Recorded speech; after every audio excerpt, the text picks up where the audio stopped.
Divisional declarations is where it begins on this weekend's games. RC, let's take them in the order. You will be there tomorrow. Kansas City, Houston, give me a divisional declaration. To me, this is the biggest mismatch in all of the playoffs. And I know we're going to look at Detroit and Washington, but when you think about the way that this team has historically played in the playoffs, the Kansas City Chiefs, how Patrick Mahomes executed down the stretch of the season, and the way they found themselves offensively against the Houston Texans, I think it's going to take a yeoman's effort from the Houston Texans offensive line, C.J. Stroud, and turnovers defensively to win this game. We'll dive into it. Meanwhile, Bart, the second game Saturday. Commanders, Lions, give me a divisional declaration. Oh, Pop's going to be heavy on the cognac that day. But I tell you what, this is the start of something great, because this is the worst that Jaden Daniels is ever going to be. I think he's exceeded expectations. The worst. I think he's exceeded expectations. This team is only going to get better, and he can pull off the exceptional, in my opinion. Jaden Daniels is a generational talent. I think he's going to put that on display, and the Lions should be on upset alert, maybe.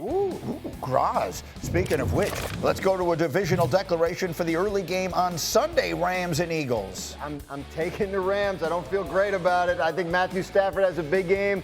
Puka Nacua and Cooper Kupp each go over 100 yards receiving, and the Rams find a way to spring the upset in Philly. I don't know how, but that's what I'm picking. And that could set up Matthew Stafford in Detroit for the NFC Championship. Sure could. Boy, would that be delicious in a week. Meanwhile, speaking of unbelievable matchups, Mike T, it all concludes Sunday night. Give me a divisional declaration for Ravens and Bills. Sweetie, the punter should be deactivated. Jordan Stout, Sam Martin, don't dress for the game.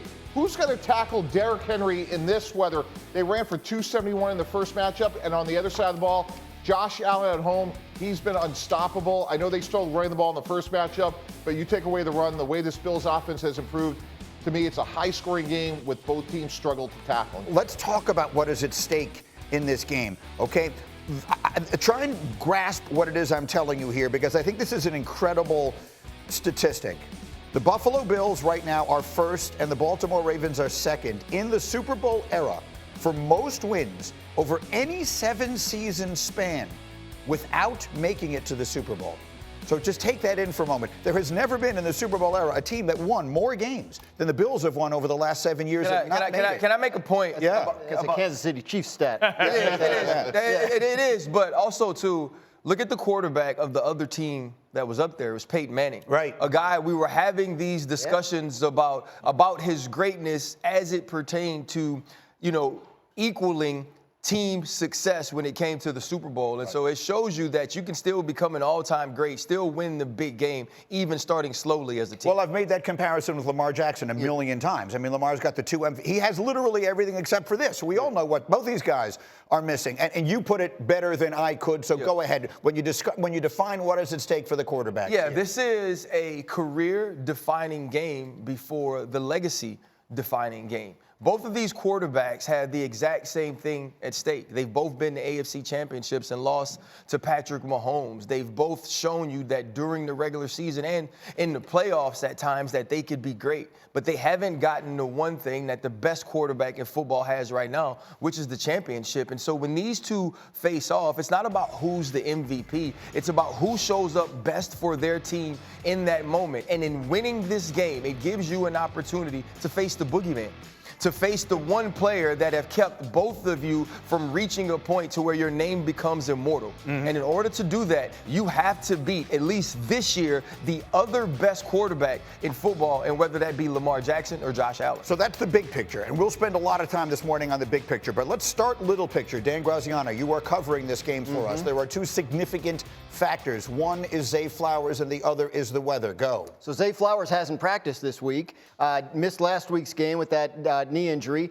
He could get out on the practice field today and be okay, but it doesn't sound very likely that he's going to be able to make it for this game. He's their top receiver. And what was the other thing? The weather? The weather. I can give you a graphic to talk over. It's A35. You don't have to do that. Tell me what you are anticipating. Poor Dan. Anticipating being cold. This is what's going to happen to you. A35, Cindy. Here you go. So that's not great. bad. The real feel is -3, Ryan. That's not bad, though. Dan's built for that. Yeah, I'll be fine. I'm not worried about that. But the Ravens are. Look, they haven't been able to practice outside yet this week because their fields are frozen. So it's cold in Baltimore, too. But what John Harbaugh's done is he's brought them in the field house to practice. He's opened all the doors. He's got big fans blowing the cold air in from the outside. I talked to Roquan Smith. He said it got down to 35 in the field house yesterday. So they feel like they're preparing the best they can. All right, let's talk about both those things. Starting with the weather, does it favor one side or the other? I don't think so. These are two mentally tough and physically tough teams as well. They believe in running the football. I don't think the Baltimore Ravens are going to be intimidated by the elements. They have something bigger at stake. They thought last year maybe they let something get by, they were the number one seed, and they didn't show up. I think, they're on a mission. They've been on a mission, but also the Buffalo Bills are on a mission. When you talk about playing in cold weather games, the football becomes slick. Yeah. It comes about downhill and the willingness to be able to tackle in the third and fourth quarter. Everybody's going to be jacked up on Mountain Dew in the first quarter. Everybody's going to be feeling good. Guys going to be warming up with no shirts on and stuff like that. Now that's that proves nothing. anything. It proves absolutely nothing because those shoulder pads hardened up, and you have to make business decisions if you're willing to go stand on the train tracks when the train is coming through. I think the weather does make a difference. It favors Buffalo for a few reasons. First of all, they practice and play, and it's another day at the office for the Buffalo. Exactly. But we've been up there a number of times. That is a unique place to play. And the other thing is, if there's an advantage here, Josh Allen's physicality and arm strength, taking nothing away from Lamar and his season, in these elements, I think it favors Buffalo. And I will say this, from the arm strength standpoint, I've always thought to myself that the Buffalo Bills drafted the perfect quarterback for the elements. And I'm going to say this about the weather, though. I remember the colder it got, the more I felt like I could stand out. Because I felt like no matter how cold it gets, it's going to hurt you more when I hit you than it's going to hurt me. And I wanted to prove that every single snap. And you think that Roquan Smith is going to care how freaking cold it is? And he's going to care that Josh Allen is running the football? Because he's going to say, when I put these pads on him, it's going to hurt him more than it's going to hurt me. This is where the real men stand up. You've been living in New York your whole life. You've lived in Chicago. You don't like being cold because you don't like being cold. You don't get used to it. It doesn't matter where you practice. It's about your mindset for those 3 hours. And they got coaches on both of these teams that ain't gonna let nobody go out there being soft. And I love this game for that reason. These two dudes, these two teams get to prove it in the worst elements to show what sort of men they are. How bad do you want it? Right? And I'm talking about, okay, what's the bigger advantage? Josh Allen being tackled by Roquan Smith or Derrick Henry being tackled by a small, undersized defense? I think the advantage favors the Baltimore Ravens because they play a brand and a personnel that is big. Where you talk about the Buffalo Bills, they play nickel package. Right. No, I agree with that. What's interesting to me is, Sean McDermott plays split safety about 49% of the time.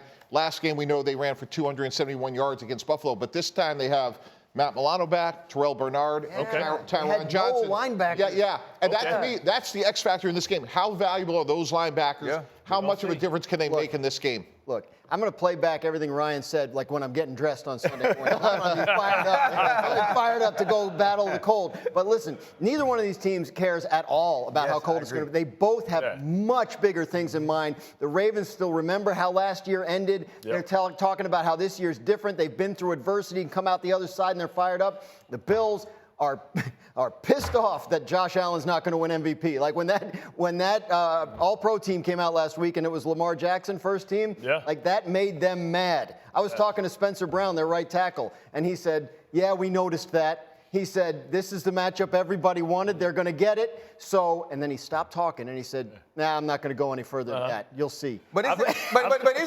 that, I think, though, that's going to be the conversation in these locker rooms because that doesn't matter. And let's be real. Winning this game is the MVP. Right? If Josh Allen is sitting at home and wins the MVP and Lamar Jackson is playing in the Super Bowl, everybody from Baltimore, everybody around the world is going to say, we really don't care because when it was time to be the MVP, Lamar Jackson was, and vice versa. And so it's going to be about how they go out and perform in this game. And I got news for you. It's actually not just all about them. Right. That's what's going to be great about this game on Sunday evening is the fact that the run game's going to have to step up. The defense is going to have to step up. Sean McDermott's going to have to be the best Sean McDermott. John Harbaugh is going to have to be the best John Harbaugh. These are two great football teams. And to put a ribbon on this discussion, the winner of this game Sunday night has to then go to Kansas City, presumably, and that's why that stat is so compelling. The winner of this game, collateral damage. The winner of this game is going to be the favorite to win the next round. Ooh, at Kansas City, I don't see that. Maybe not in Vegas, but in your mind. Yes. You will take them. You will expect them to go and beat Mahomes. Well, this division, you talk about what's the physical toll that's going to be put on both of these two teams and what's left to face the Kansas City Chiefs.